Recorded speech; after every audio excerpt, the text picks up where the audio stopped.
Hello everybody, welcome back to my channel. My name is Crystal and you are watching Little Bird Books.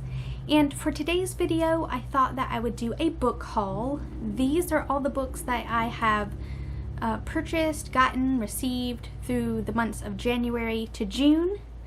And I am going to show them to you by genre.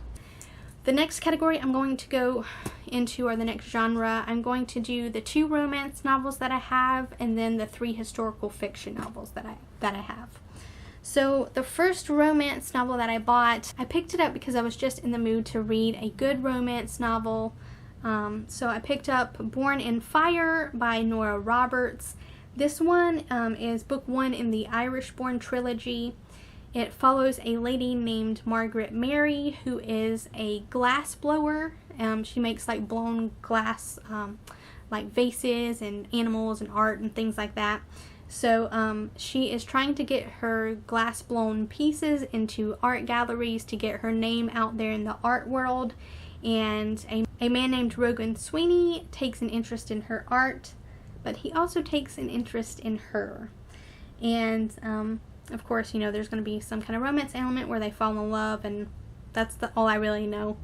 I think there are maybe 2 or 3 more books in this series that are out already. I started reading this. I have not finished it yet, but so far I do like where it's going. The next book I picked up because the synopsis sounded like it was going to be something that I would really like. That is Autumn Thorns by Yasmin Gilnorn, a Whisper Hollow novel. And this follows a woman named Karis who leaves her hometown to get away from everything, but then she comes back because she inherits her grandmother's house.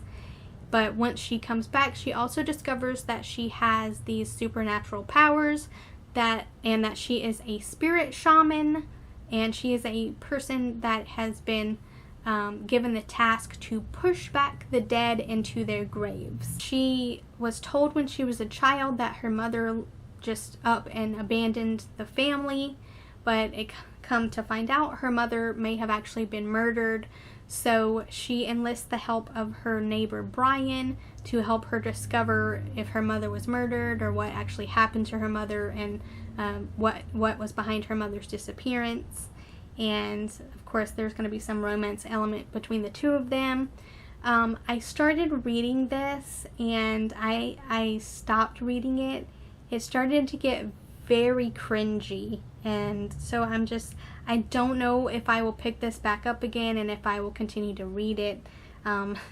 I did not like what I started reading, so I may just DNF this and give this away or something like that, or unhaul this. But yeah, this was not what I thought it was going to be, unfortunately.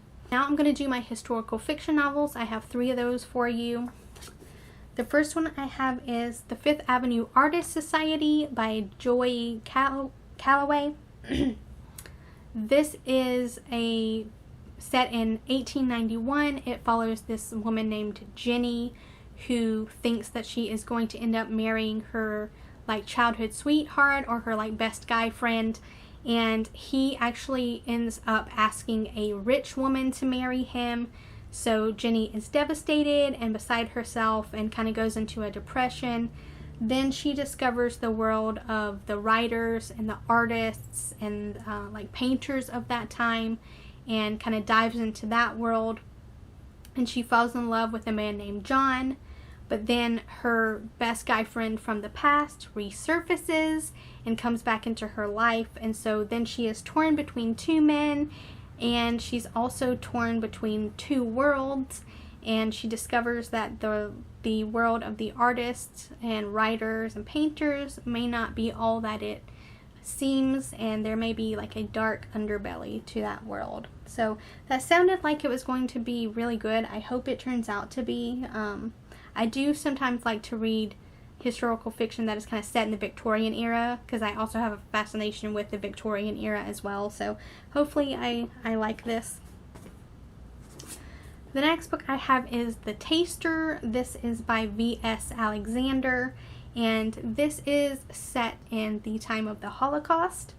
It is about these women who are taken from their families by the German soldiers, and they are made to be taste testers for Hitler's food to make sure that it is not poisoned. So they are taken up into the Bavarian mountains and they are forced to be food testers for Hitler. And this book follows one of the women and her journey from being taken from her family up into these mountains and forced into this role that she never wanted to play a part in. So I thought that sounded super interesting. I cannot wait to see what happens. The last historical fiction novel I have is The Vengeance of Mothers, The Journals of Margaret Kelly and Molly McGill by Jim Fergus. This is a companion novel to his book 1000 White Women, which is such an amazing book. It is one of my favorite novels of all time. It's absolutely amazing. It's crazy, but it's amazing. These books are written in diary format, and I absolutely love any historical fiction that is written in a diary format. You give me one of those, I will usually love it. So a little bit of backstory. 1000 White Women is about a historical event that it takes the question of that event and asks, what if something else happened? So in reality, one of the Cheyenne chiefs came to Ulysses S. Grant and asked him to grant a plea of 1,000 white women to the Native American tribes so that the men from those tribes could have children with the white women and their mixed children could integrate themselves into white society. In reality, Ulysses S. Grant denied that plea, but 1,000 White Women, the plea is granted, and unbeknownst to the Native American tribes, the U.S. government sends them 1,000 white women, but they are women who are from asylums, sanatoriums, and jails. So they are the women that would be seen as crazy or criminals. And so these women are sent to live with these Native American tribes, and it is 1,000 White Women, and this book as well is written in diary format. 1,000 White Women follows a woman named May Dodd. She is taken from an asylum and thrust into this Native American world.